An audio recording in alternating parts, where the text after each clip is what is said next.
Alright everyone, how are we all doing? Welcome along back to a brand new video, and today we're going to be talking about why the Tasmanian tiger could well still be alive. Before we get into it though, can we smash a big like on this video, and also if you're new, don't forget to subscribe as well for more videos. Now, I've covered the Tasmanian tiger quite a bit on this channel. Just earlier this year, we had a load of pictures go viral in the mainstream media showing potentially what was a Tasmanian tiger. Unfortunately though, the pictures weren't very good and it was a massive hype job for nothing.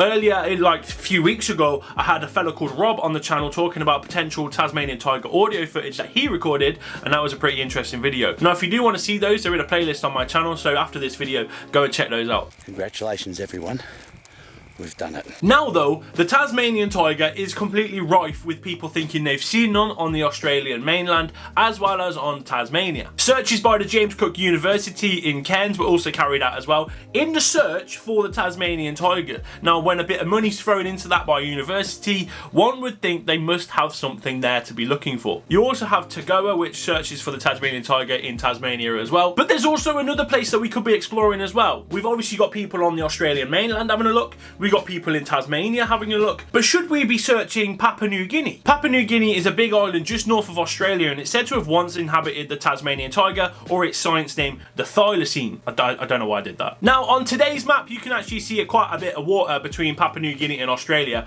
but around 10,000 years ago, these two places were connected by land. So that was 10,000 years ago. Now, if we factor in the Thylacine, that would supposedly have gone extinct on the mainland of Australia about 4,000 years ago. So in reality, these animals before that period could have potentially walked their way to Papua New Guinea. Now, it's all well and good just saying, oh yeah, they could have at one point if they wanted to, but did they actually? What sort of proves that? And well, to be quite honest with you, in the 1960s, they actually found fossil remains of the Thylacine in Papua New Guinea. So now we know that they did walk there and we found fossil remains there. What are the chances of us actually finding a live animal in Papua New Guinea still to this day? An animal that would have been off the radar now for more than 10,000 years. Well, that is the interesting thing. Papua New Guinea is one of the least explored places on the entire planet. Let's not forget that recently the New Guinea singing dog was actually refound after being declared extinct high up in the mountains of Papua New Guinea. Also, expeditions in 2005, 2007 and 2009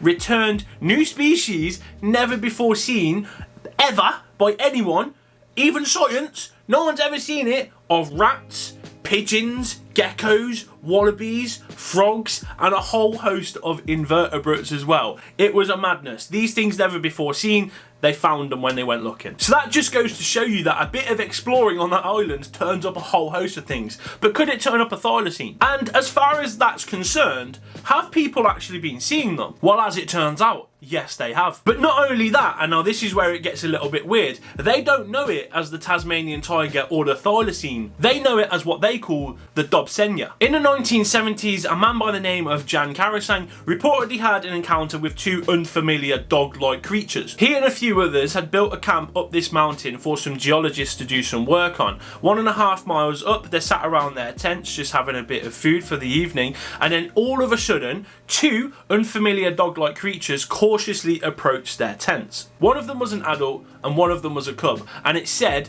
that they had pale coloured bodies, really stiff tails, and when they yawned, their mouth opened to this massive gigantic gape. And that all sounds very similar to the Thylacine. According to Jan Sarakang, it seemed very apparent that these animals were drawn in by the smell of food, and when one person tried to catch one of these animals, they turned, they bit him on the hand, and then they ran away into the night not to be seen again. Could they have seen a Tasmanian tiger or the locally famed Dobsenga? Not only that though, in 1993 a WWF field researcher was actually in the Jayawijaya region of Papua New Guinea, where he apparently found some dog-like paw prints in the snow that highly resembled a Thylacine. The same year that happened, an investigation was carried out in the Balian Valley when the local villagers reported that the Dobsenga had been eating their livestock. The people of the village were shown pictures of certain different animals to try and gauge what this animal was, and mostly all of the villagers pointed towards the Tasmanian tiger and said Dobsenga, Dobsenga. Move it on to 1997 now, and exactly the same thing had happened. Reports of the Dobsenga were attacking people's livestock, and the same thing again. When it came to pointing out pictures, they all pointed towards the Tasmanian tiger. Also with this, they described the animal as being very hidden and very shy. But let's move it all all the way forward now to 2019, and this comes from a radio station in Tasmania. A show was being done about the anniversary of the Thylacine's known official extinction, and then on the show, someone rang in to tell a story about some thylacines. I don't have the audio footage from the radio station, but I will read the transcript for you. I was living in Bali for a while, only a couple of years ago, and we had some school teachers from Iri and Jaya come to stay with us for a conference. And I showed them a photo of a thylacine because I'd heard of them being in New Guinea, and I said to them, have you ever seen any of these animals where you live? Ah, yes. One of the villagers nearby killed 2 puppies because they were eating their chickens. And if that's right, that would be in the last decade, because this radio station was broadcast in 2019. So potentially from 2010 onwards, a village had killed 2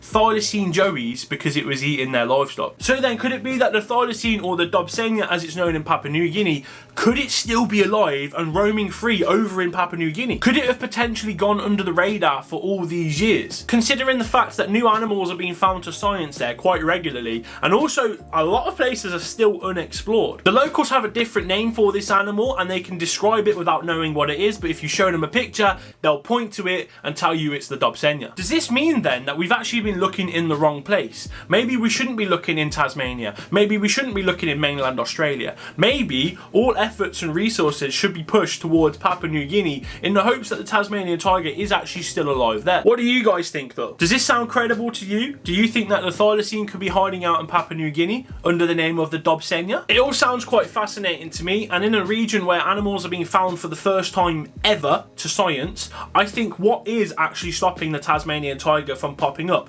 especially considering it in 10,000 years ago, the Tasmanian tiger could walk there. No problems. Anyway, let me know your thoughts in the comment section down below. I'd love to know what you're saying. I'll be in the comment section as well, discussing a few things and debating with a few of you people about what you think about this. I think it's really interesting. If you've enjoyed this video though, don't forget to smash a like on it. And if you're new around here, also subscribe and check out the Tasmanian Tiger playlist. If you've seen all those videos, check out Animal Anomalies. It's a show I produce. I love it. I think it's great. You should check that one out. Anyway, I've been Cookie. I'll see you in the next video. Take care.